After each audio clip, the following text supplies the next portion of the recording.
वाले pocket tissue भेज देते हमारे बंदे गरीब आदमी है तो 10 रुपये का दे गाने थे बनो पार मालीपुरे रहने हैं भाभी गरीब आदमी है छोटे छोटे बच्चे ने 10 रुपये का पैकेट भेजना मैंने माड़ा बंदा 3 बच्चे ने मेरे अपने किराए पे लिया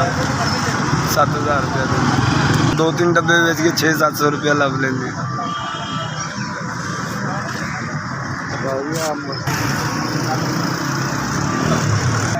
गरीब आदमी है सर्दियाँ झंडे बेचने गर्मियाँ चाहे टिश्यू पेपर बेचने नहीं है मोबाइल नहीं है मेरे अगर अपनी आवाज़ ना आएगा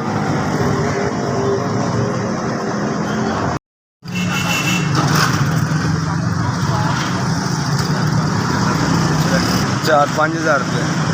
जिन्हें मैंने रोज़ी दी अल्लाह उन्होंने ज़िंदगी बरकत पावे उन्होंने तमाम परेशानियां दूर करे अल्लाह उनकी ज़िंदगी करे लोगों ने मेरी मदद की थी अल्लाह उन्होंने ज़िंदगी दे अल्लाह तंदुरुस्ती दे अल्लाह सेहत दे अल्लाह तमाम परेशानियां दूर करे अल्लाह उन्होंने होर दे जोड़ा ठहर दे सारिਆਂ ਨੂੰ दे